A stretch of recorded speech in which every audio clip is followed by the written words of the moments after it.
Hey guys, Big Steve from Big Steve's Little Farm. And today what I'm doing is preparing my brooder house for the baby chicks that I'm bringing in. Now, this brooder house is 5 foot wide by 8 foot long. I like a big house like this. I can keep my baby chicks in here for a longer period of time. A lot of people have little brooder boxes, and the baby chicks will outgrow that in a pretty short time. This, I like to keep them inside a brooder house so I can let them grow a little bit longer. I've made this brooder house out of all recycled, reclaimed wood.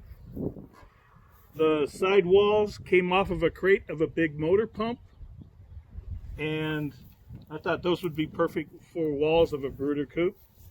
I took these shutters, put them up over the holes that I cut out for windows. It allows ventilation, and it also keeps the predators out, but yet still allows the ventilation to the brooder coop itself. Ventilation is pretty important because it gets stinky in there, and you just want a nice, well-ventilated brooder house. I also have ventilation through the eaves of the brooder house too. So on my doorway, I have the old Dutch barn style doors where I can open one half, keep the bottom half closed, and if all I want to do is check in on the chicks, I can do it this way by keeping the bottom half closed. I don't have to worry about them jumping out. If I want to tend to them, then I'll open both doors and I can get up in there and tend to the chickens and do whatever I need to.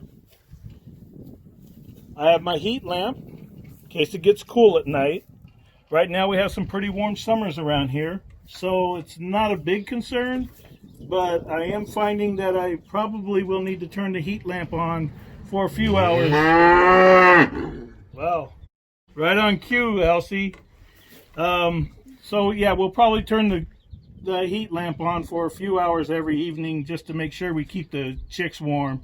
And we also want to make sure that the heat lamp isn't too close to the hay on the floor that it catches it on fire. You notice I have 2 bins of feed in there and 1 water trough or water jug. They drink a lot of water. They'll go through that water within a couple days. That feed will last them a while. I put hay on the ground, straw.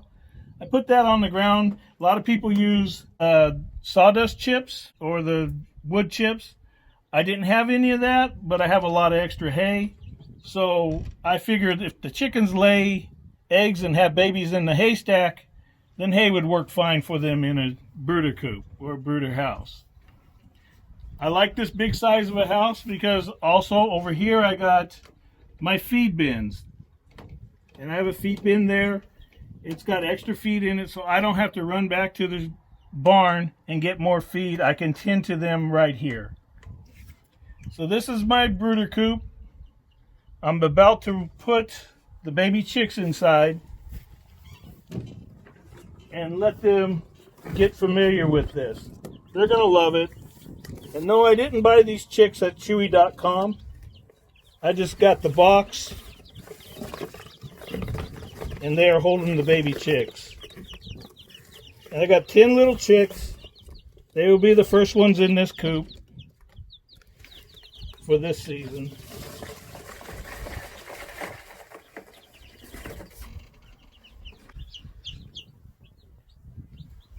And you see they already ran for the feed bin.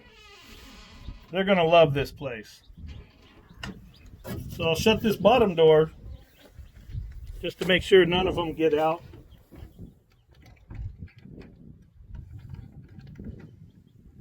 And it looks like they're acclimating themselves to the brooder house pretty good.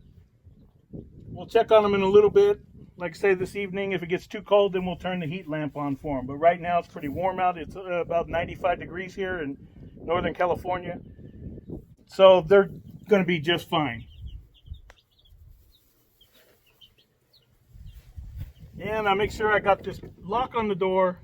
It's nothing fancy, but it will keep predators from getting to the baby chicks. So that is my brooder coop. And if you have any questions on building yours, You can build them smaller, you can build them bigger. If you have any questions, drop me a line. If you like this video, give me a thumbs up. If you'd like to see more of what we do here on Big Steve's Little Farm, then subscribe to our channel. I'd appreciate it. This is Big Steve from Big Steve's Little Farm. Thanks for watching.